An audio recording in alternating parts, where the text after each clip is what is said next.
என்னை பின்பற்றி வா. You follow me. என்னை பின்பற்றி You follow me. ஜபத்தை கேட்கும் எங்கள் தேவா, ஆரீரருணோதயம்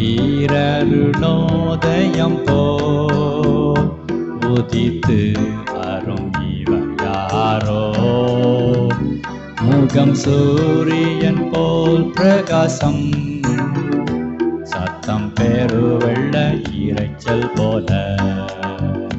இயேசுவே ஆத்தனேசரே, சாரோனின் ரோஜாவும் லிலி புஷ்பமுமா, பதினாயிரங்கள் சிறந்தோ, பதினாயிரங்கள் சிறந்தோ.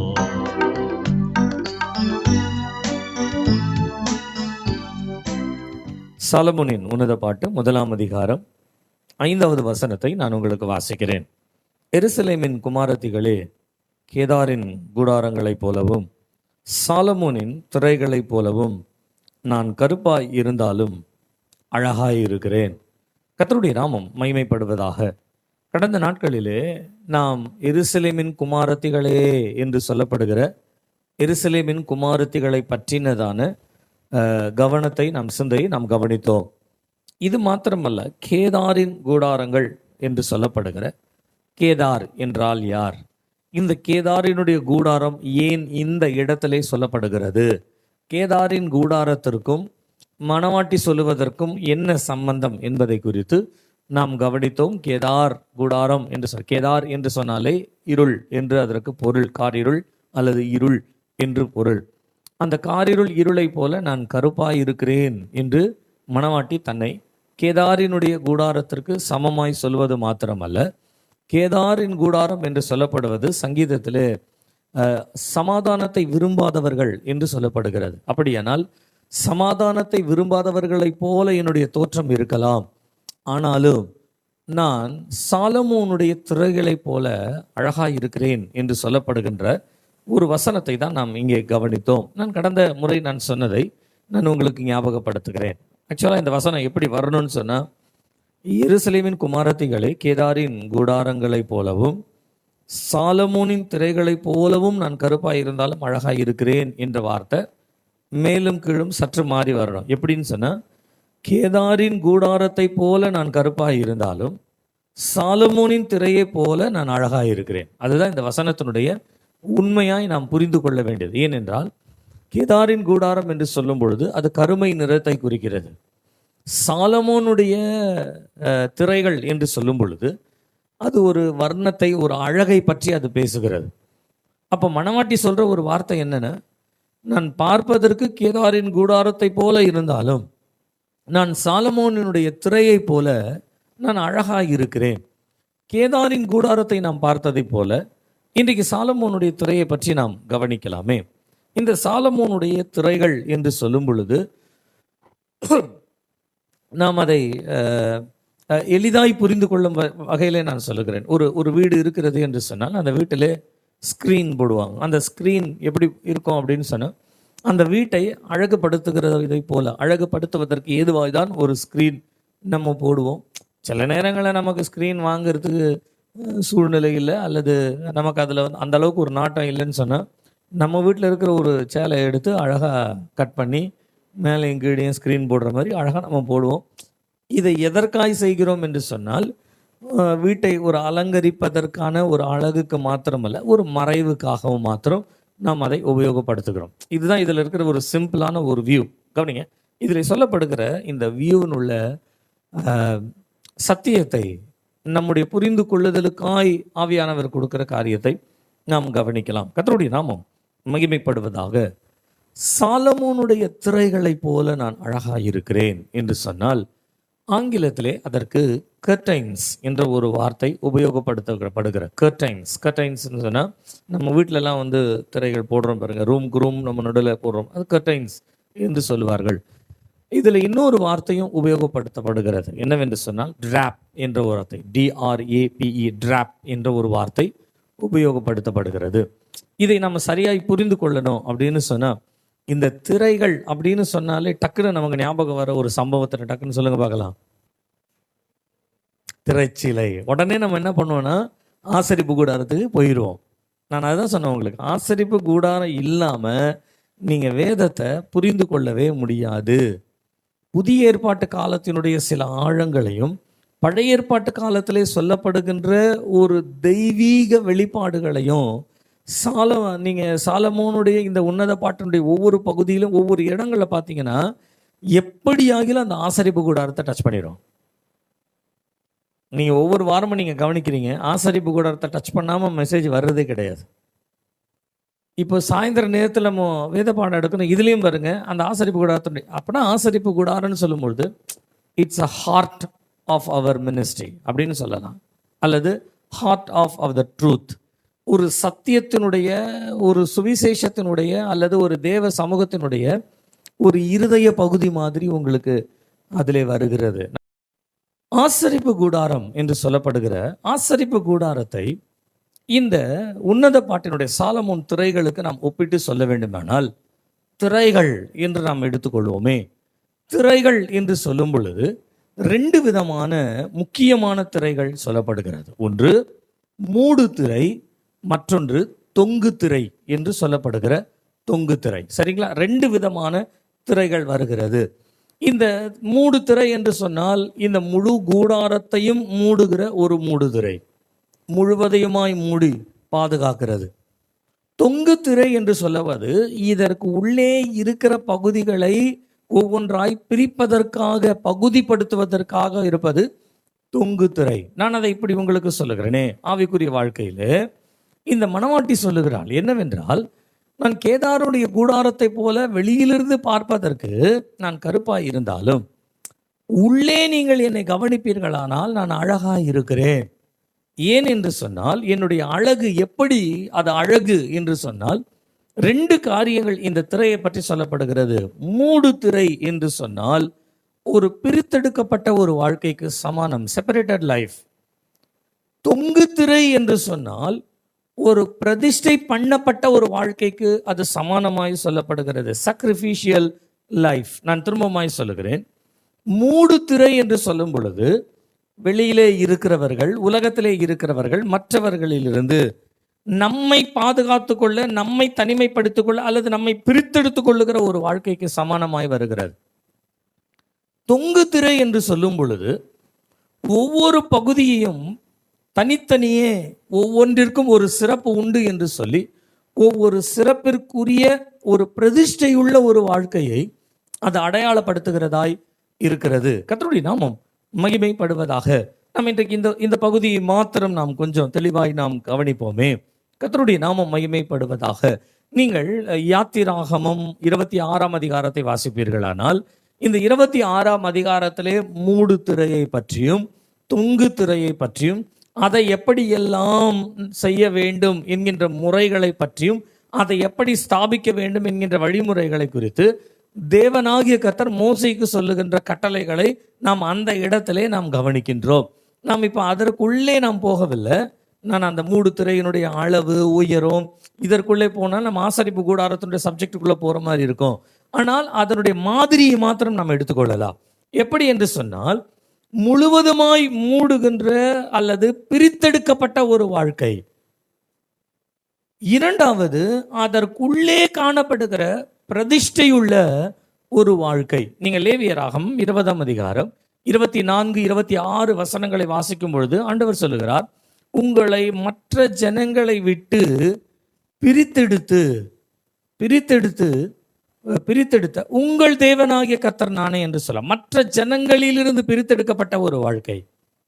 அது மாத்திரமல்ல, நீங்க லேவியராகமம் 8ஆம் அதிகாரம் 6வது வசனத்தையும் 14வது வசனத்தையும் வாசிப்பீர்களானால், உங்களை பிரித்தெடுத்து சுத்திகரித்து என்ற ஒரு வார்த்தையை சொல்லுகிறார். பிரித்தெடுத்து, நீங்கள் ஆரோனையும் அவனுடைய குமாரனையும் இஸ்ரவேல் ஜனங்களில் இருந்து அவர்களை பிரித்தெடுத்து அவர்களை சுத்திகரிக்க வேண்டும் என்று சொல்லுகிறார்.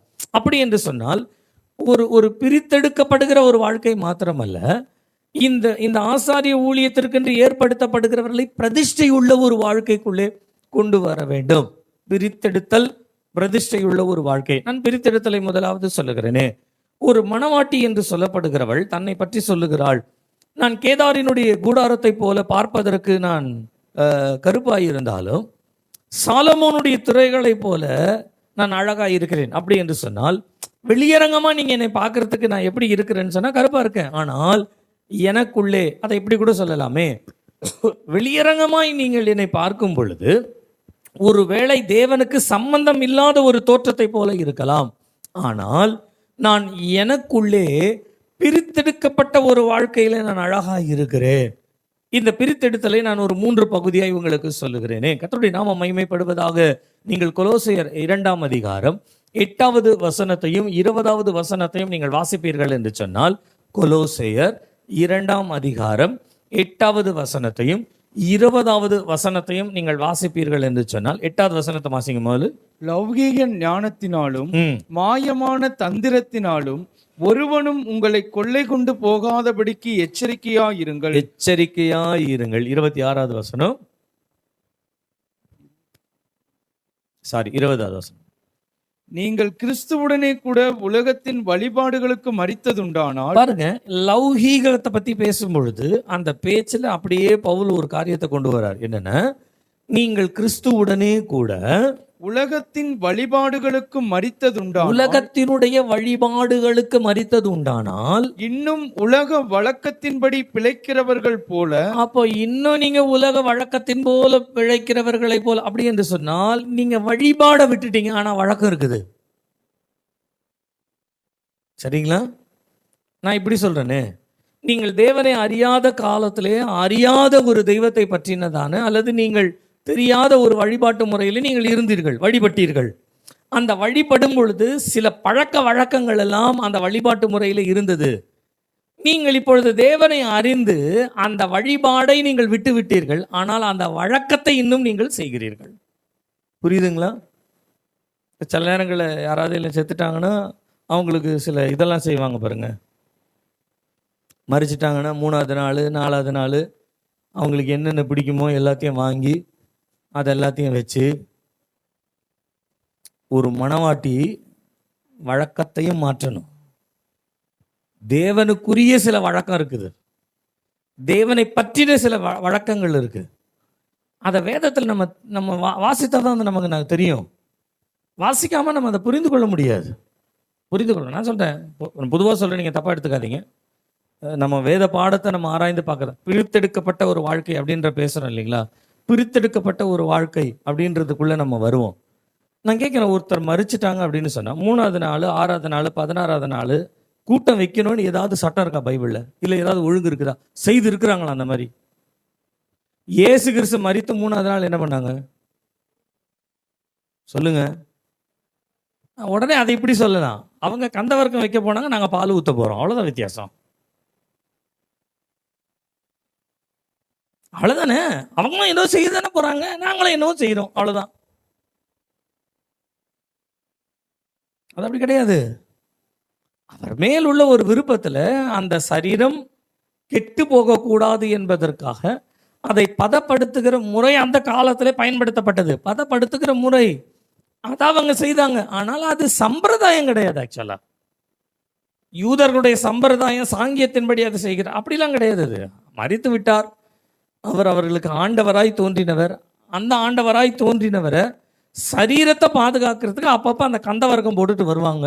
ஏன்னா இந்த பூச்சி அது இதெல்லாம் எதுவும் பிடிக்காத அளவுக்கு அது அந்த எகிப்தினுடைய முறைமையின்படியாய் வந்த ஒரு வழக்கம். அது எகிப்தியர்கள் அந்த சரீரங்களை வந்து பாதுகாக்கிறாங்க பாருங்க, அந்த மாதிரி பாதுகாத்தல் பதப்படுத்தல். அதில் இன்னொரு டெர்மினாலஜி இருக்கு. என்ன அப்படின்னு சொன்னால், சரீரத்தை சாதாரணமாக அவங்க வைக்கிறதுனால அதன் மூலமாய் சில வியாதிகளோ அது அழுகி போகிறதுனால அது கெட்டு போகிறதுனால அதனால் உண்டாகக்கூடிய சில நோய்கள் வரோன்றதுக்காக அது வராமல் தடுக்கிறதுக்கு அது செய்கிறாங்க. அவ்வளோதான். அதுதான் அதனோட உண்மை, ரியாலிட்டி அதுதான். அந்த சரீரத்தை பாதுகாத்து வச்சு எத்தனை நாள் கழிச்சு அதை வீட்டுக்கு எடுத்துட்டு போக போகிறாங்களா? இல்லையே. அது தங்களுக்கு ஒரு ஒரு ஒரு பாதகமாய் மாறக்கூடாது என்பதனாலே அது ஒரு வழக்கமாய் உண்டாக்கப்பட்டது. சொல்லுங்க, 3வது நாள் கூட்டம் வைக்கணும்னு எங்க பைபிள்ல இருக்கு?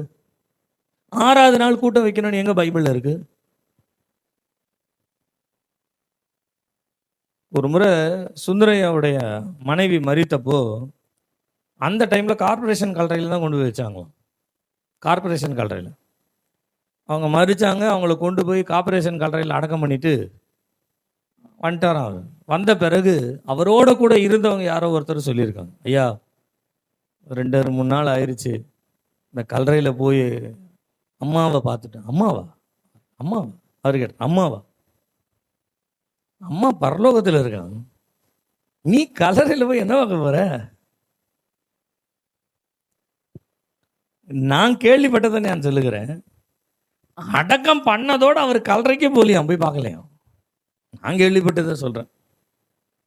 ஏன் அப்படின்னா, நமக்கு நித்திய நம்பிக்கையை நாங்கள் சார்ந்து வாழ்றவங்க, உலக நம்பிக்கையில் வாழ்றது கிடையாது. உலக நம்பிக்கையை வைத்து நாம் கிறிஸ்தவ ஜீவியம் என்று பேசுவதெல்லாம் நான் சொல்லுகிறேன். நான் சொல்லும் பொழுதே உங்களுக்கு வந்து ஒரு மனசுல பாஸ்டர் அடுத்த இதை தான் பேச போறார் போல இருக்கு அப்படின்னு உங்களுக்கு தோணலாம். தோன்றதுன்னா அதை அப்படியே வச்சுக்கோங்க, நான் அதை பேசலை. எதையும் கொண்டாடாதீங்க, எதுவும் கொண்டாடுங்கன்னு பைபிளில் சொல்லப்படலை.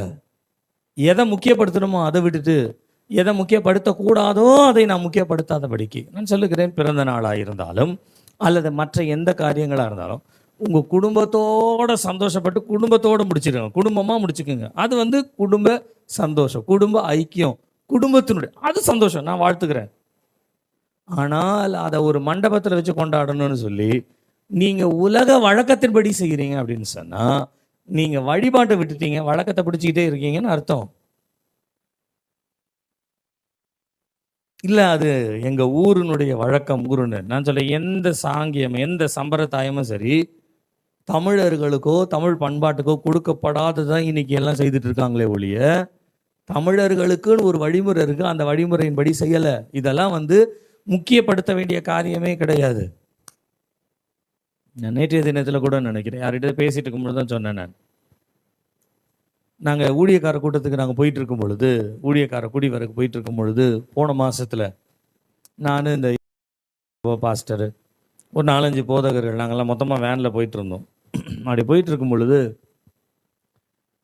பக்கத்தில் இவரை பார்த்து நான் ஒரு கான்செப்ட் நாங்கள் பேசிகிட்டே இருந்தோம். அப்போ நான் கேட்டேன், பாஸ்டர் நீங்கள் ரட்சிக்கப்பட்டது எப்போ அப்படின்னு.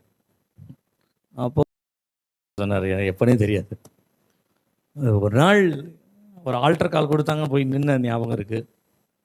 அப்புறம் ஒரு தடவை ஞானஸ்தானத்துக்காக ஒரு அழைப்பு கொடுத்தாங்க, நின்று அது கூட எனக்கு எப்போன்றது ஞாபகம் இல்லை.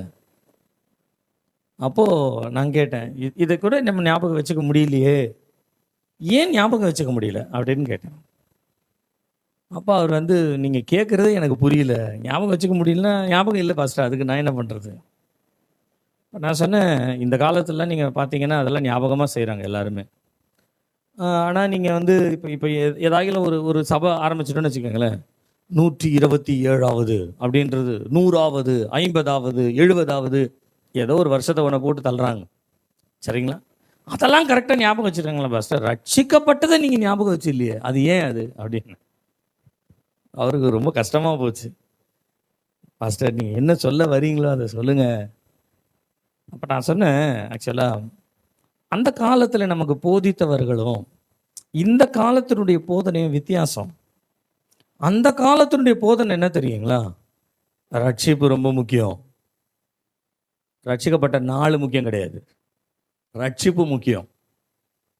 ஞானசானம் ரொம்ப முக்கியம். நீ ஞானசானம் எடுத்த நாள் முக்கியம் கிடையாது. அதை வருஷத்துக்கு எத்தனை வருஷம் ஆச்சு அத்தனை வருஷம் வந்து கொண்டாடுறதுக்காகவா? அது முக்கியம் கிடையாது. அந்த ஞானசானம் எடுத்த உடன்படிக்கைக்குரிய வாழ்க்கை என்ன, அதுதான் முக்கியம். அப்போ நம்முடைய முன்னோர்கள் எல்லாரும் போதிக்கும் பொழுது போதனை எப்படி போதிச்சாங்க அப்படின்னு சொன்னா, நாளை முக்கியப்படுத்தாதீங்க, அந்த அந்த அந்த நிழலை முக்கியப்படுத்துங்க. நீங்கள் கர்த்தருக்குள் பிறந்த நாளை நீங்க முக்கியப்படுத்துவதை பார்க்கலாம், கர்த்தருக்குள் பிறந்திருக்கிறீர்களே அந்த பிறப்பை நீங்க முக்கியப்படுத்துங்க. அப்படின்னா ரட்சிப்பை பெற்றதில்லை, ரட்சிப்பு நிறைவேற என்ன பிரயாசப்படுறோம் அதை தான் முக்கியப்படுத்தினாங்க.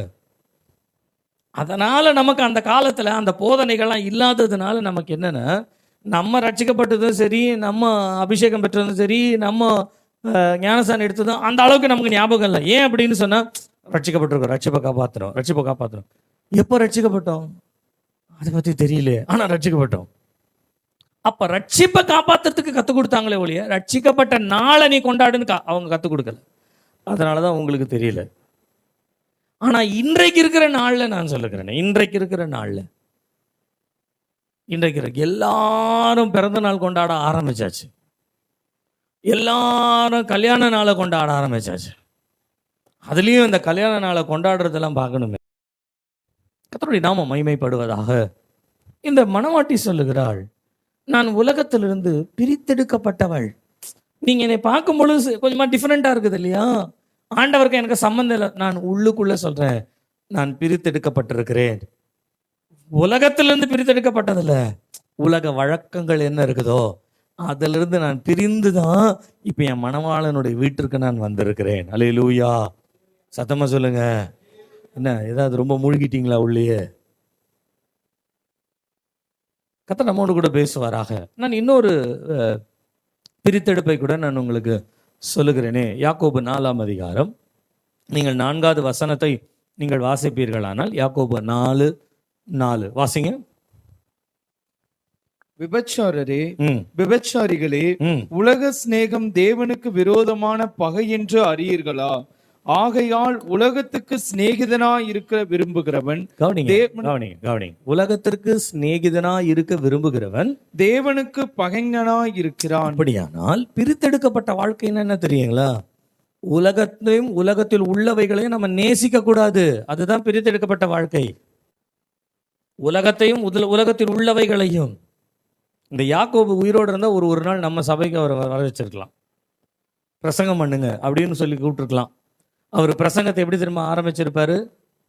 கர்த்தருடைய நாமம் மகிமைப்படுவதாக. ஆண்டவராகிய இயேசு கிறிஸ்துவின் நாமத்தினாலே உங்களை வாழ்த்துகிறேன். இதை தான் நீங்கள் வழக்கமாக கேட்குறீங்க இல்லைங்களா?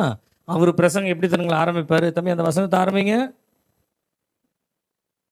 விபச்சாரரே, எப்படி? வாயில வரலையோ? பயமா இருக்கோ? அதாவது கருகளா கண்டிக்கிற ஒரு காரியம் பார்த்தீங்களா அந்த இடத்துல? நீங்க எப்படி இருக்கணும்? ஏன்னா இயேசு கிறிஸ்து சொன்னாரு, நீங்கள் செய்கிறதினால் பாவம் அல்ல, சிந்திச்சாலே அது பாவம்ன்றாரு.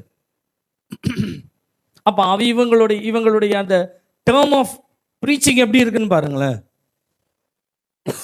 ஆரம்பிக்கும் பொழுது அவங்க எந்த இடத்துல குறைவுபடுறாங்களோ அதை சரி பண்ணி அப்படி உள்ள கொண்டு வராங்க. உலகத்தினுடைய சிநேகம், உலகத்தினுடைய பாசம், உலகத்தினுடைய ஆசை. நான் சொல்றதை நல்லா புரிஞ்சுக்கோங்க. தேவன் நமக்கு எவைகளை கொடுக்கிறாரோ அது தேவன் நமக்கு கொடுக்கிற நன்மை என்று வைத்துக் கொள்ளுங்க. ஆனால் அதை தாண்டி உலக சிநேகம், ஆசாபாசம் அப்படின்ற ஏரியாவுக்கு நம்ம போயிடக்கூடாது. புருஷன் மனைவியை நேசிப்பதும், மனைவி புருஷனை நேசிப்பதும், பிள்ளைகள் பெற்றோரை நேசிப்பதும், பெற்றோர் பிள்ளைகளை நேசிப்பதும் வேதத்தினுடைய சட்டம். ஆனால் உலக சிநேகன்றது வேதத்திற்கு விரோதமானது. நம்ம அதனால தான் பெந்தகோஸ்தே சபைகள்னு சொன்னாலே உங்களுக்கு அவ்வளோ சீக்கிரம் யாரும் உள்ள வரமாட்டாங்க. ஏன் தெரியுங்களா? இதை செய்யக்கூடாது, அதை செய்யக்கூடாது அப்படிலாம் சொல்லலை. உலகத்தை சிநேகிக்காதீங்க, அவ்வளோதான். உங்களுக்கு ஒரு பொருள் வாங்கி நீங்கள் உபயோகப்படுத்தணும் விரும்புகிறீங்களா? உங்களுக்கு வேணும், எனக்கு வேணும், தண்ணி குடிக்கிறேன் நான், அவ்வளோதான். எனக்கு வேணும், சாப்பாடு சாப்பிட்றேன் நான். கர்த்தருடைய நாமம் மகிமைப்படுவதாக. நான் இன்னொரு காரியத்தை கூட பிரித்தெடுப்பதை பற்றி நாம் பேசும் பொழுது நாம் சொல்லலாம். 2 பேதுரு 1ஆம் அதிகாரம் 4வது வசனத்தை நாம் வாசிங்க. 1ஆம் அதிகாரம் 4வது வசனம். இச்சையினால் உலகத்தில் உண்டான கேட்டுக்கு தப்பி திவ்ய ஸ்பாவத்துக்கு பங்குள்ளவர்களாகும் பொருட்டு. இச்சையினால் உண்டாகும் என்று சொல். நான் முதலாவது ஆசைன்னு சொன்னேன் உங்களுக்கு முன்னால. ஆனா இங்க இச்சைன்ற ஒரு வார்த்தையை பேதுரு உபயோகப்படுத்துகிறார். கவனிங்க. நான் இந்த 3 காரியங்களை மொத்தமாக நான் சொல்லுகிறேன். உலகத்தினுடைய வழிபாடு, உலகத்தினுடைய சிநேகம், உலகத்தினுடைய கேட்டு அல்லது இச்சை, இவைகளிலிருந்து பிரித்தெடுக்கப்பட்ட ஒரு வாழ்க்கை என்று மணவாட்டி சொல்லுகிறாள். அல்லேலூயா. ஆனா அந்த பிரித்தெடுக்கப்பட்ட வாழ்க்கைக்குள்ள வர வேண்டும் என்று கர்த்தர் விரும்புகிறார். ஒரு மணவாட்டின்னு சொன்னா உலகத்திற்கும் நமக்கும் ஒரு பிரித்தெடுத்தல் இருக்கணும். உலகத்தாரை ஒருவர் பார்க்கும் பொழுது, நம்மை பார்க்கும் பொழுது, உலகத்தாருக்கும் நமக்கும் ஒரு வித்தியாசம் இருக்கணும். உலகத்திற்கு போல, அதான் ரோமருக்கு எழுதின நிருபத்தில் பவுல் எழுதும்போது சொல்றாரு 12ஆம் அதிகாரம் 1 வசனத்திலே, நீங்கள் உலகத்திற்கு ஒத்த வேஷம் தரிக்க கூடாது என்று சொல்லுகின்ற ஒரு வார்த்தை அழுத்தம் திருத்தமாய் சொல்லுகிறார். நீங்க அந்த முதல் 2 வசனத்தை ரோமருக்கு எழுதின நிருபம் 12ஆம் அதிகாரத்தில் நீங்க வாசிங்கன்னா, வாசிங்க 12ஆம் அதிகாரம் முதல் 2 வசனம். அப்படி இருக்க ம், சகோதரரே, நீங்கள் உங்கள் சரீரங்களை பரிசுத்தமும் பரிசுத்தமும் தேவனுக்கு பிரியமுமான ஜீவபலியாக பிரியமுமான ஜீவ பலியாக நீங்க ஒப்பு கொடுக்க விரும்புவீர்களானால் தேவனுடைய இரக்கங்களை முன்னிட்டு உங்களை வேண்டிக் கொள்கிறேன். வேண்டிக் கொள்கிறேன். இதுவே நீங்கள் செய்யத்தக்க புத்தியுள்ள ஆராதனை. இந்த புத்தியுள்ள ஆராதனை நீங்கள் செய்ய வேண்டும் என்றால் அடுத்த வசனத்தில் ஆரம்பிக்கிறாரு, நீங்கள் இந்த பிரபஞ்சத்துக்கு ஒத்த வேஷம் தெரியாமல் ஒத்த வேஷம் தெரியாமல். அப்படின்னா உலகத்துல இருக்கிறவங்க, அதாவது நான் உங்களுக்கு சொல்றேன், நீங்க தப்பா எடுத்துக்காதீங்க. உலகத்துல இருக்கவங்க பேண்ட் ஷர்ட் போடுறாங்க, நம்மளும் போடுறோம். உலகத்துல இருக்கவங்க சாரி கட்டுறாங்க, நம்மளும் கட்டுறோம். ஆனா உலகத்துல இருக்கிறவர்கள் உடுத்துவதற்கும் நம்ம அதே பேண்ட் ஷர்ட் தான் நம்ம உடுத்துவதற்கும் வித்தியாசம் இருக்கு. உலகத்திலே இருக்கிறவர்கள் உலகத்திற்கு ஏற்றது போல அவங்க உடுத்தணும்னு நினைப்பாங்க. ஆனா நம்முடைய சரீரத்தை பாதுகாக்கிறதுக்காக நம்ம உடுத்தணும்னு நினைக்கிறோம். அவ்வளவுதான் வித்தியாசம். உலகத்திலே இருக்கிறவர்கள் உடுத்தும் பொழுது தங்களுடைய சரீரம் ஏதாகிலும் மற்றவர்களுக்கு தெரியக்கூடிய அளவில் ஏதாகிலும் டிசைனிங் வரும். ஆனா கர்த்தருடைய பிள்ளைகளுக்கு அப்படிப்பட்ட ஒரு சிந்தை வராது, வரக்கூடாது. அப்போ உலகத்திற்கு ஏற்றது போல நம்ம இல்லாதபடிக்கு தேவன் நமக்கு கொடுத்திருக்கிற திராணிக்கு ஏற்றதை போல, கிருபைக்கு ஏற்றது போல, வரத்துக்கு ஏற்றதை போல, தயவுக்கு ஏற்றதை போல, அவருடைய நடத்துதலுக்கு ஏற்றதை போல கர்த்தருடைய நாமம் மகிமைப்படுவதாக. இந்த உலகத்தினுடைய வேஷமானாலும் இங்கே சொல்லப்படுகிறது வழிபாடு, சிநேகம், இச்சை. இச்சை இதெல்லாம் உலகத்திலிருந்து உலக இச்சைக்கு பிரித்தெடுக்கப்பட்டு வருவது. உலகத்தினுடைய சிநேகத்தை விட்டு தேவனை சேவிக்கிற சிநேகத்திற்கு வருவது. உலகத்தினுடைய வழிபாட்டு முறைகளை விட்டு தேவனுடைய ஒழுங்குமுறைக்கு வருவது. இதைதான் மனவாட்டி சொல்லுகிறார். நீங்கள் என்னை பார்க்கும் பொழுது நீங்களாம் யூதருக்குள்ளேயே பிறந்துட்டீங்கப்பா, யூதராகவே வளர்ந்துட்டீங்க, யூதனாகவே இருக்கிறீங்க, வழக்கமாக நீங்கள் எல்லாம் செஞ்சுட்டு இருக்கீங்க. என்னை பார்க்கும் பொழுது உங்களுக்கு ஏதோ சம்பந்தம் இல்லாத ஒரு ஆள் மாதிரி தோணுது. ஆனால் மனவாட்டி சொல்லுகிறார், எனக்குள்ளே ஒரு பிரித்தெடுக்கப்பட்ட ஒரு வாழ்க்கை இருக்கிறது எனக்குள்ளே. அதை தான் சாலமோனுடைய திரையை போல நான் அழகாக இருக்கிறேன். உங்களுக்கு அந்த அழகு தெரியாது, அது சாலமோனுக்கு நல்லா தெரியும் அது அழகா இல்லையான்ட்டு. நீங்க பார்க்கும்பொழுது உங்களுக்கு புரியாது, அது சாலமோனுக்கு புரியும். இந்த மூடு திரை என்று சொல்லப்படுகிற பிரித்தெடுக்கப்பட்ட வாழ்க்கை மாத்திரமல்ல, பிரதிஷ்டை உள்ள ஒரு வாழ்க்கை. மணவாட்டியினுடைய வாழ்க்கைக்கும் மற்றவர்களுக்கும் வித்தியாசம் இருக்கு. மணவாட்டி எப்படி வாழ்வாங்க அப்படின்னு சொன்னா, ஒரு பிரதிஷ்டையோட பிரித்தெடுக்கப்பட்டு வருவது மாத்திரமல்ல, உலகத்திலிருந்து பிரிப்பது மாத்திரமல்ல, இருக்கிற கிறிஸ்தவ சமுதாயத்திற்குள்ள இருக்காங்க அவர்களுக்குள்ளே ஒரு பிரதிஷ்டை உள்ள ஒரு வாழ்க்கை. நீங்க சீஷர்களுடைய பிரதிஷ்டை வாழ்க்கை வாசிக்கிட்டா ரொம்ப ஆச்சரியமா இருக்கும். சீஷரை பற்றி, அவரை இயேசு கிறிஸ்துவை பின்பற்றினவர்களை பற்றி நீங்க வாசிங்கன்னா அவங்களுடைய பிரதிஷ்டை முறைகள் கொஞ்சம் வித்தியாசமா இருக்கும். என்ன வித்தியாசமா இருக்கும் அப்படின்னு சொன்னா, நான் ஒரு 3 காரியங்களை சொல்லுகிறேனே. மத்தேயு நீங்கள் வாசிக்கும் பொழுது நீங்க இந்த 5ஆம் அதிகாரத்துல இயேசு கிறிஸ்து சீஷர்களை அழைக்கிறார், அழைப்பு கொடுக்கிறார். என்ன அழைப்புகளா? என் பின் சென்று வா அப்படின்னு சொல்லும்போது பேதுருவும் அந்திரேயாவும் யாக்கோபும் யோவானும் இயேசு கிறிஸ்துவுக்கு பின்னே போகிறார்கள். சரிங்களா? அவர்கள் பின்னே போகும் பொழுது வேதத்தில் சொல்லப்படும், லூக்கால ரொம்ப அழகா சொல்ல, எல்லாவற்றையும் விட்டு அவருக்கு பின் சென்றார்கள். அதுதான் பிரதிஷ்டை. எல்லாவற்றையும் விட்டு, எல்லாவற்றையும், தகப்பனையும் தகப்பனுடைய வீட்டையும் தங்களுக்குரிய எல்லாவற்றையும் விட்டு இயேசுவை பின் சென்றார்கள் என்று சொல்லப்படுகின்றது. இதைதான் மத்தேயு 19ஆம் அதிகாரத்திலே ஆண்டவர் அந்த இளம் வாலிபனா இருக்கிற ஒரு பெரிய ஐஸ்வர்யவானுக்கு சொன்னார், உனக்கு உண்டானதை நீ விற்று தரித்திரனுக்கு கொடு அப்படின்னு சொல்லும் பொழுது அதுக்கு அவன் மனசு வரல, விட்டுட்டு வர முடியல அவனால். ஆண்டவர் சொல்றாரு எல்லாவற்றையும் விட்டு. நம்முடைய மனசுல நான் சொல்றேன், இந்த உலகத்துல வாழ்றோம், மனைவியோட வாழ்றோம், பிள்ளைகளோட வாழ்றோம், ஒரு வீடு கட்டி வாழ்றோம், நம்முடைய குடும்பங்களுக்கு சார்ந்து இருக்கிற உறவினர்களோடு கூட இதெல்லாம் நம்மளை சுற்றிலும் இருக்குது. அதாவது யார் யாருக்கு என்னென்ன கடமைகளோ அதெல்லாம் நம்ம கிளீனாக நம்ம செய்துட்டே இருக்கிறோம். ஆனால் நம்முடைய இருதயத்திற்குள்ள ஒரு பிரதிஷ்டை இருக்கணும். என்னைக்கு இயேசு கிறிஸ்து கூப்பிட்டாலும் ஓடிடணும், என்னைக்கு கூப்பிட்டாலும் ஓடிடணும். என்னைக்கு இயேசு கிறிஸ்து எந்த காரியம் சொன்னாலும் உடனே போயிடணும். நான் அதான் சபையில் அடிக்கடி சொல்லுவேன், உங்களுக்கு சொல்லிகிட்டே இருக்கேன், போதிச்சே இருக்கேன். ஒரு நாள் ஆண்டவர் சொல்லுவார், போதும்பா நீங்கள் ஊழியம் செய்தது, ஒரு கிராமத்துக்கு போனோம் வா அப்படின்னு சொன்னால் போயிடுவேன். ஏன்னா நான் கற்றுக்கிட்டது என்ன தெரியுங்களா, இப்போ நான் செய்துட்டு இருக்கிறது சபைக்குரியது, ஊழியம் கிடையாது. அது என்னுடைய வேலை. ஆண்டவர் எனக்கு கொடுத்துருக்கிறார், மந்தையை கொடுத்துருக்கிறார், மெயின் சொல்றாரு, நான் வேலை செய்யணும், அவ்வளோதான். அது எனக்கு கூலி கொடுக்குறார். ஆனால் ஊழியம் என்ன தெரியுங்களா? அவர் என்ன சொல்லுகிறாரோ அதன்படி செய்ய வேண்டும். அது பேர் தான் ஊழியம். அவரோடு இருப்பதும் அவர் சொல்லுகிறதை கேட்பதன் பெயர் தான் ஊழியமே ஒழிய, நம்ம என்ன பொதுவாக வந்து சபை ஊழியம், போதிக்கிற ஊழியம், அந்த ஊழியம் இதெல்லாம் வந்து பேசிக்கிறதுக்கு நல்லா தான் இருக்கும். ஆனால் பிப்ளிக்கலாக எடுத்தோன்னு சொன்னால் அதெல்லாம் வேலைகள். தேவன் நமக்கு ஒரு வேலை கொடுத்துருக்கிறாரு, அந்த வேலையை நம்ம செய்கிறோம். ஆனால் ஊழியம் என்ன தெரியுங்களா? அவரோடு இருக்கிறதுக்கு பேர் தான் ஊழியம். அப்படின்னா எந்த நேரத்தில் வேலை செய்தாலும் சரி, எந்த நேரத்தில் இருந்தாலும் சரி, ஆண்டவர் கூப்பிடுறாரு, எல்லாவற்றையும் விட்டு உடனே அவருக்கு பின்னால் போகணும். அல்லேலூயா. இப்போ நான் திடீர்னு இந்த ராத்திரி உங்களுக்கு ஜெபம் பண்ணிட்டு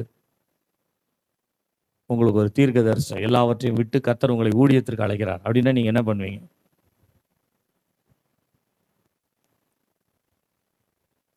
சொல்லுங்க, என்ன பண்ணுவீங்க? இப்போ வந்து நம்ம வந்து ரொம்ப ஞானமாக யோசிப்போம். ஊழியத்துக்கு வந்தோன்னா என்ன பண்ணுறது, வந்தால் என்ன செய்யுது? ஆனால் நீங்கள் ரட்சிக்கப்படுற காலத்தில் உங்களை யாராவது ஊழியத்துக்கு கூப்பிட்டா வீட்டில் சோறு செய்துட்டா போயிருப்பீங்க. நீங்கள் வந்து பார்த்துக்கலாம், முதல்ல ஊழியத்துக்கு போனீங்களா இல்லையா? செய்தீங்களா இல்லையா? அந்த ஆர்வம் நமக்கு இருந்ததா இல்லையா? அந்த நாட்களில் ரட்சிக்கப்படுற அந்த நாட்களில் பைத்தியக்காரத்தை நம்ம. ஆனால் இப்போ வளர்ந்துட்டோம்ல, அதனால் நம்ம வந்து அறிவாளியாக மாறிட்டோம். வேற ஒன்றும் கிடையாது. அவர் எப்பொழுது கூப்பிட்டாலும் போகிறதுக்கு ரெடியாக இருக்கணும். நீங்கள் பிரதிஷ்டன் என்ன தெரியுங்களா? அவருக்காக வாழ்கிறது தான் பிரதிஷ்டை. அவர் எங்கே கூப்பிட்டாலும் போயிடணும். ஆபிரகாம சாராமா 2 பேரையும் தெரியும், கூப்பிட்டாராம். ஆண்டவர் எனக்கு ஒரு தேசத்துக்கு கூப்பிட்றாரு, வா போகலான்னு. நம்ம வாட்டுன்னு கிளம்பி போயிருச்சாங்க.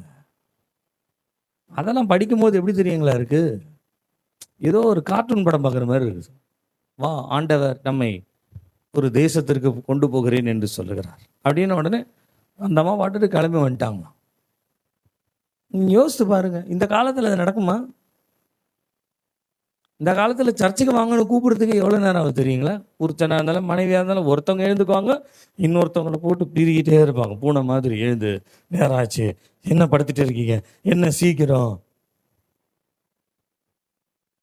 கூப்பிட்ட உடனே அந்த அம்மா போயிட்டாங்களாம் அப்படின்னா யோசித்து பாருங்களேன். அப்போ அவங்க எந்த அளவுக்கு ஆண்டவருக்குள்ள ஒரு ஆண்டவரோடு கூட அந்த ப்ரிப்பரேஷன் எப்படி இருக்குதுன்னு பாருங்களேன். அந்த மாதிரி ஒரு ப்ரிப்பரேஷன் நமக்கு இருக்குதுன்னா ஆண்டவர் வந்து வான் கூப்பிட்டோன்னு நம்ம போயிடலாம். இப்போ ஊழியத்துக்கு கூப்பிடான்னு வச்சுக்கோங்களேன். பிரதிஷ்டை என்பது எல்லாவற்றையும் விட்டு அவரை பேச, எல்லாவற்றையும். நம்ம ஆண்டவர் வந்து திடீர்னு வந்து கூப்பிட்டு, இப்போ என்னையே எடுத்துக்கோங்க, ஆண்டவர் வந்து என்னை கூப்பிட்டு நீ எல்லாத்தையும் உன் பிள்ளைங்க, உன் மனைவி அல்லது உன்னுடைய குடும்பம் இது எல்லாத்தையும் விட்டு நீ உடனே வா அப்படின்னு வந்து, அதாவது நம்ம வேதத்தில் வாசிக்கிற மாதிரி அப்படியே பேட்டர்னிக்லாம் பண்ண மாட்டார். அதை அப்படியே ஸ்பிரிச்சுவல் தாட்டில் கொண்டு வருவார். நம்மளை ஸ்பிரிச்சுவல் எல்லா இடத்துலையும் நிற்க வச்சுட்டு, இவைகள் எல்லாவற்றையும் பாதிக்கலும் நீ என்மேல் அன்பாக இருக்கிறாய் அப்படிதான் கேட்பார். நம்ம அந்த காரியத்தையே யோசிக்கக்கூடாது. இன்னைக்கு கூப்பிட்டா கூட ஆண்டவர் போகிறதுக்கு ரெடியாக இருக்கிறேன், எதை செய்ய சொன்னாலும் நம்ம ரெடியாக இருக்கணும். அதுதான். நான் இன்னொரு தாட் சொல்கிறேனே உங்களுக்கு, எல்லாவற்றையும் விட்டு மாத்திரமல்ல, எல்லாவற்றையும் விற்று என்ற ஒரு வார்த்தை. எல்லாவற்றையும் விற்று.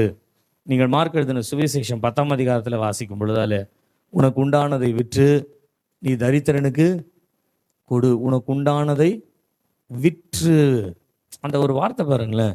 நீங்கள் அப்போஸ்தலர் காலத்தில் நீங்கள் அதை வாசிக்கலாம். 4ஆம் அதிகாரத்தில் வாசித்தீங்கன்னா, இந்த பர்னபா எனப்பட்ட ஒருத்தர் என்ன பண்ணாரா, தன்னுடைய நிலத்தை விற்று அதனுடைய கிரயத்தை. நான் பெரிய தப்பு பண்ணிட்டேன். இன்னைக்கு சாயந்தரம் தான் அதை யோசித்தேன் நான். நம்ம வந்து கலரை வாங்கணும்னு நம்ம கஷ்டப்பட்டு வருங்க, அப்படி பட்டுறக்கூடாது. யார் யாரெல்லாம் கர்த்தரை நேசிக்கிறீங்க எழும்பி நில்லுங்க அப்படின்ன உடனே எல்லாரும் எழுந்து நிற்கும். கர்த்தர் உங்களுக்கு கொடுத்த ஆசீர்வாதத்துக்காக கர்த்தருக்கு நன்றி செலுத்த போகிறோம். என்னென்ன ஆசீர்வாதம் கொடுத்துருக்கிறாரு எழுதுங்க அப்படின்னா எல்லாரும் எழுதுவாங்க. இங்கே இத்தனை சென்ட் இருக்குது, இங்கே வீடு இருக்குது, இங்கே அந்த பேப்பரெல்லாம் வாங்கிட்டு இவைகள் எல்லாவற்றையும் நீங்கள் விற்று கர்த்தருக்கு கொடுக்க வேண்டும் அப்படின்னா என்ன பண்ணுவீங்க? ஆஹா, பாஸ்டர் நல்லாவே ஒரு மேப் போடுறாரு அவர்.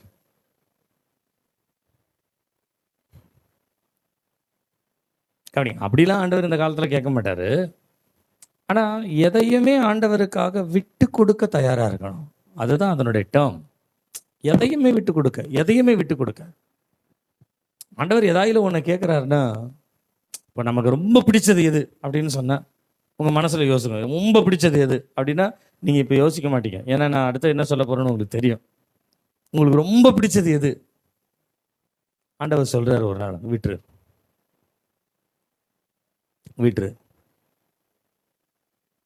விட முடியுமா நம்மளால? நீங்க அதை விட முடியும். ஆண்டவர் சொன்னார்னா நான் அதை செய்வேன் அப்படின்னு நீங்க ஆயத்தமா நில்லுங்களேன். நீங்க கர்த்தரோட இருக்கிறீங்கன்னு அர்த்தம். ஆண்டவர் உங்களோட இருக்கிறாருன்னு அர்த்தம். எதை ஸ்பெசிஃபை பண்ணணும்னா நம்ம ஆண்டவரை தவிர மற்ற எதையுமே ஸ்பெசிஃபை பண்ணாதீங்க. வாழ்க்கையில் எதற்குமே முக்கியத்துவம் கொடுக்காதீங்க. எல்லாவற்றையும் விட்டு எதை வேண்டுமானாலும் விட்டு கொடுத்து விற்று. இன்னொரு சம்பவத்தை கூட சொல்லுகிறேனே. நீங்கள் லூக்கா 14 அதிகாரம் 33வது வசனத்தை நீங்கள் வாசிப்பீர்களானால், லூக்கா 14:33 நீங்கள் வாசிப்பீர்களானால் வாசிங்க. அப்படியே உங்களில் எவனாகிலும் தனக்கு உண்டானவைகளை எல்லாம் வெறுத்து விடாவிட்டால்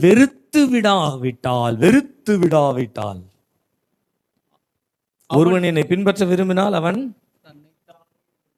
விடணும், விற்கணும், வெறுக்கணும். இதுதான் சீஷத்துவம். வேற எதுவுமே சீஷத்துவம். டிசைபிள்ஷிப்னா என்ன தெரியுங்களா? விடணும், இயேசுவுக்காக. நீங்க பாட்டு விற்கணும்ட்டு எதையாலும் வித்துட்டு போயிட போறீங்க. இயேசுவுக்காக, இயேசுவுக்கென்று. அதே போல எல்லாவற்றையும் வெறுத்து இயேசு கிறிஸ்துவை பின்பற்றுவதுன்றது it's not a easy job. It's a dedicated job, dedicated thing.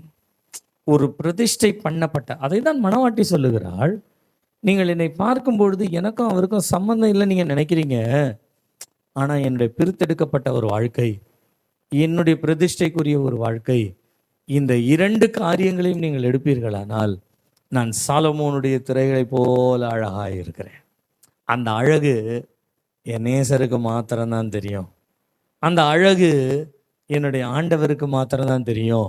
அந்த அழகு என் மணவாளனுக்கு மாத்திரம்தான் தெரியும். நல்லா கவனிங்க. உங்களோட குடும்ப வாழ்க்கையில, கிறிஸ்தவ வாழ்க்கையில சொல்லுகிறேன், ஆண்டவருக்காக நீங்கள் சில காரியங்களை விட்டு துறந்து தியாகம் பண்ணி நீங்கள் பிரதிஷ்டையோடு கூட நம்ம இப்படிதான் வாழணுன்ற ஒரு ஒழுங்கிற்குள்ளாய் வாழும் பொழுது, ஒரு ஒழுங்கிற்குள்ளாய் வரும் பொழுது, அப்போ இயேசு கிறிஸ்துவோடு போறதுக்கு நம்ம என்ன பண்றோம்னா, இந்த வீணான காரியங்களை, இதெல்லாம் வீணானதுதான், அப்படிதான் வருது. வீணான காரியங்களை வேண்டான்னு துறந்து நாம் கிறிஸ்துவை பின்பற்றும்படியாய் போகிறோம். அப்படி பின்பற்றும்படியாய் போகிறத மற்றவர்கள் ஏளனமா பேசும் பொழுது நீங்க நல்லா நினைச்சுக்கோங்க, இந்த மணவாட்டி ஸ்டேட்மெண்ட்ல தான் இன்னைக்கு நீங்களும் நானும் நிற்கிறோம்.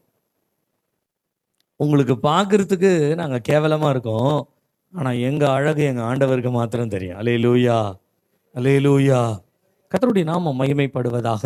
கவனிக்க, நான் இந்த பிரித்தெடுக்கப்பட்ட ஒரு வாழ்க்கைக்கும் பிரதிஷ்டைக்கும் உள்ள வாழ்க்கைக்கும் இன்னும் 2-3 காரியங்கள் இருக்கிறது. இருந்தாலும் ஒரு 2 வசனத்தை மாத்திரம் சொல்லி நான் உங்களுக்கு முடிக்கிறேன். நீங்கள் ஏசாயா 61 அதிகாரம் 10வது வசனத்தை நீங்கள் வாசிப்பீர்களானால், அந்த அந்த அந்த 10வது வசனம் உங்களுடைய இருதயத்தில் நீங்கள் குறித்து வைத்துக் கொள்ளுங்க. உங்கள் மனதில் அந்த வசனத்தை ஞாபகப்படுத்திக் கொள்ளுங்க. பிரித்தெடுக்கப்பட்ட வாழ்க்கைக்கு தேவன் கொடுக்கிற ஒரு நல்ல ஒரு விளக்கம் இங்கே சொல்லப்படுகிறது. வாசிங்க. கர்த்தருக்குள் பூரிப்பாய் மகிழுகிறேன், என் தேவனுக்குள் என் ஆத்துமா களி கூர்ந்திருக்கிறது. மணவாளன் ஆபரணங்களினால் தன்னை அலங்கரித்துக் கொள்கிறது, ஆபரணங்களினால் தன்னை அலங்கரித்துக் கொள்வதற்கும் மணவாட்டி நகைகளினால் தன்னை சிங்காரித்துக் கொள்கிறது. நல்ல டெப்தான வார்த்தை, கிளீனா இருக்கு பாருங்க. நகைகளினால் தன்னை சிங்காரித்து, அவர் அலங்கரித்து, இவங்க சிங்காரித்து. இந்த வார்த்தைகள் எல்லாம் வைத்துக் கொள்ளுங்க. அலங்கரிப்பு, சிங்காரிப்பு, ஆபரணங்கள், நகைகள் அப்படின்னே வருது. நகைகள் வாசிங்க. ஒப்பாக அவர் ரட்சிப்பின் வஸ்திரங்களை எனக்கு. அப்போ நகைக்கும் சிங்காரிப்புக்கும் ஆண்டவர் ஒப்பாக என்ன கொடுத்திருக்கிறாரு? ரட்சிப்பின் வஸ்திரங்களை எனக்கு வஸ்திரங்களை உடுத்தி, நீதியின் சால்வையை எனக்கு. அப்ப அவருடைய நீதியும் அவருடைய ரட்சிப்போதான் நமக்கு நகை, நமக்கு அலங்காரம். பழைய ஏற்பாட்டில் ஏசாயா தீர்க்க தரிசனம் சொல்லுது, ஆண்டவர் உங்களுக்கு எதை கொடுத்திருக்கிறார் அப்படின்னு சொன்னா, நகைக்கு பதிலாக ரட்சிப்பு கொடுத்திருக்கிறார். ஆபரணத்திற்கு பதிலாக உங்களுக்கு நீதியை கொடுத்திருக்கிறார். ஒன்று நீதி இருக்கணும், இல்லை நகை இருக்கணும், ரட்சிப்பு இருக்கணும், இல்லை ஆபரணம் இருக்கணும். இதுதான் பிரித்தெடுக்கப்பட்ட ஒரு வாழ்க்கை. நாம் அவருடைய நீதியை சார்ந்து வாழுகிறவர்கள், நாம் அவருடைய ரட்சிப்பை சார்ந்து வாழுகிறவர்கள். இந்த நீதியை பற்றி ரட்சிப்பை பற்றி கவலைப்படாதவர்கள், ஆபரணத்தை வேணாலும் அணைஞ்சிக்கிட்டோம், நகை வேணாலும் அணைஞ்சிக்கிட்டோம், அது அவர்களுடைய பாடு. ஆனால் வசனம் சொல்லுகிறது, இதற்கு ஒப்பாக ஆண்டவர் இதை கொடுத்திருக்கிறார். இதையும் கொடுத்தார், அதையும் கொடுத்தார்னா பரவாயில்ல, இதற்கு ஒப்பாக அதை கொடுத்திருக்கார். அப்படின்னா கிறிஸ்தவ வாழ்க்கையில மனவாட்டியினுடைய பிரித்தெடுக்கப்பட்டதுன்னா என்ன தெரியுங்களா? ரட்சிப்பு, தேவநீதி. நம்முடைய ரட்சிப்பின் வாழ்க்கை தேவனுக்கென்று நீதியாய் நடக்கிற சாட்சி. இது ரெண்டு தான் மனவாட்டியினுடைய அலங்கரிப்பு, அலங்காரம் அல்லது ஆபரணம் அல்லது நகை. பிரதிஷ்டை உள்ள வாழ்க்கைக்கு ஒரு வசனத்தை பார்த்து முடிக்கலாமே. நீங்கள் பிரதிஷ்டை உள்ள வாழ்க்கை என்று சொல்லும் பொழுது வெளிப்படுத்தின விசேஷம் 21ஆம் அதிகாரத்திலே, வெளிப்படுத்தின விசேஷம் 21ஆம் அதிகாரம், நீங்கள் 2வது வசனத்தை வாசிப்பீர்களானால் 2வது வசனத்திலே அங்கே பிரதிஷ்டையாய் இருக்கிறதற்கு பிரதிஷ்டைக்கேற்ற ஒரு வார்த்தை சொல்லப்படுகிறது. வாசிங்க. யோவானாகிய நான் புதிய எருசலேமாகிய பரிசுத்த நகரத்தை தேவனிடத்தினின்று பரலோகத்தை விட்டு இறங்கி வர கண்டேன். அது தன் புருஷனுக்காக அலங்கரிக்கப்பட்ட மணவாட்டியை போல ஆயத்தமாக்கப்பட்டிருந்தது. அப்படின்னா புருஷனுடைய அலங்காரத்திற்கு ஏற்றதை போல அலங்கரிக்கிற ஒரு அலங்காரம், அதுதான் பிரதிஷ்டை. நீங்க யோசிச்சு பாருங்க, உலகத்திலிருந்து நம்ம பிரித்து ஒரு நார்மல் லைஃப்ல எடுத்துக்கோங்களேன். ஒரு நார்மல் லைஃப்ல நம்ம நிறைய வீடுகள், நிறைய வசதி உள்ளவர்கள் உலகத்தில் 1000 பேர் இருக்காங்க. அப்படி 1000 பேர் இருந்தாலும் சரி, நம்ம வீட்டில் தான் நம்ம இருப்போம், வேற யார் வீட்டுக்கும் போக மாட்டோம். சரிங்களா? அது பிரித்தெடுக்கப்பட்டது. அதே நேரத்தில் நம்ம வீட்டில் நம்முடைய குடும்ப நிலை எப்படி இருக்குதோ அந்த குடும்ப நிலைக்கு ஏற்றது போல வாழ்றது இருக்கு பாருங்க, அதுதான் பிரதிஷ்டை. நீங்க எப்படி வேணாலும் இருந்துக்கங்க, ஆனா எனக்கு இது வேணும் அப்படின்னு கேட்கிறோம் பாருங்க, அது பேர் பிரதிஷ்டை கிடையாது. தன் புருஷனுக்காக அலங்கரிக்கப்பட்ட ஒரு அப்படின்னா புருஷனுக்கு என்ன பிடிக்குமோ, புருஷனுக்கு எது ஏற்றதோ, புருஷனுக்கு எது சரியானதோ அதற்கு ஏற்றது போல தங்களை ஆயத்தப்படுத்துவது. இதுதான் பிரதிஷ்டை உள்ள ஒரு வாழ்க்கை. கவனிங்க, உலகத்திலிருந்து நம்ம பிரித்தெடுக்கப்படணும், ஆவிக்குரிய வாழ்க்கையில் பிரதிஷ்டை உள்ள ஒரு வாழ்க்கை வாழணும். இதை தான் மணவாட்டி சாலமோனுடைய திரையை போல நான் அழகாக இருக்கிறேன், சாலமோனுடைய திரையை போல அழகாக இருக்கிறேன். இந்த மாலை நேரத்தில் கர்த்தர் நம்மோடு கூட பேசுவாராக. நம்முடைய பிரித்தெடுத்தல், நம்முடைய பிரதிஷ்டையுடைய வாழ்க்கை. ஆண்டவர் நம்மை அழைக்கும் பொழுது நம்முடைய ரட்சிப்பை ஆண்டவர் முக்கியப்படுத்தி அழைத்தாரே, அந்த ரட்சிப்பு எப்படி இருக்கிறது? தேவன் நம்மை அழைக்கும் பொழுது தம்முடைய நீதியின் பாதையை நமக்கு காண்பித்தாரே. சங்கீதக்காரன் சொல்லுகிறார், அவர் தம்முடைய நாமத்து நிமித்தம் என்னை நீதியின் பாதையில் நடத்துகிறார், நீதியின் பாதையில் நடத்துகிறார். அந்த நீதியின் பாதை ரட்சிப்பின் வஸ்திரம், பிரித்தெடுக்கப்பட்ட வாழ்க்கை, மணவாளனுக்கு ஏற்ற ஒரு அலங்காரம். 2 அலங்காரம் இருக்குங்க. உலகத்திற்கு ஏற்ற ஒரு அலங்கரிக்கப்பட்ட, மணவாளனுக்கு ஏற்ற அலங்கரிக்கப்பட்ட. இன்னைக்கு மணவாளனுக்கு ஏற்ற அலங்காரமா நம்ம வாழ்றோமா, இல்லை உலகத்திற்கு ஏற்ற அலங்காரமா வாழ்றோமான்றத நம்ம தான் முடிவு பண்ணணும். மணவாட்டியாய் வாழுகிற வாழ்க்கை என்பது ஒரு உன்னத அனுபவம். அது எல்லாத்தையும் விட்டுட்டு நம்ம ஒண்ணுமே இல்லாம போகணும் அப்படின்லாம் வேதத்தில் நமக்கு சொல்லப்படலை. உன்னத அனுபவம் அது. அந்த அனுபவம் என்ன தெரியுங்களா? இயேசு கிறிஸ்து தான் எல்லாம், அவரை தவிர வேற ஒண்ணுமே கிடையாது, எல்லாம் போய் அவர் தான் உண்மை. இந்த சிந்தையோடு வாழுகிற வாழ்க்கை தான் இங்கே மணவாட்டி சொல்லுகிறார். என்னை பார்க்கும் பொழுது என் மணவாளனுக்கு எனக்கு சம்மந்தம் இல்லாமல் இருக்குதுல்ல என் தோற்றம், ஆனால் எனக்குள்ளே நான் எப்படி இருக்கிறேன் என்று சொன்னால் பிரித்தெடுக்கப்பட்ட பிரதிஷ்டை பண்ணப்பட்ட ஒரு சாலமோனுடைய திரைகளை போல நான் சாலமோன் ராஜாவினுடைய வீட்டிற்கு வரும் பொழுது அவருடைய திரைகள் இன்டீரியர் டெக்கரேஷன் எப்படி இருக்கும்ன்றது உங்களுக்கு தெரியும். அந்த இன்டீரியர் லைஃப் சாலமோனுக்கு ஏற்றது போல இருக்குது. அந்த இன்டீரியரில் உங்களை கர்த்தர் கொண்டு வருவாராக, என்னையும் கொண்டு வருவாராக. நாம் ஜெபிப்போம். எழும்பி நின்று தேவ சமூகத்திலே நம்மை ஒப்பு கொடுத்து நாம் ஜெபிப்போம். என்னை பின்பற்றி வா. You follow me. என்னை பின்பற்றி You follow me. ஜபத்தை கேட்கும் எங்கள் தேவா.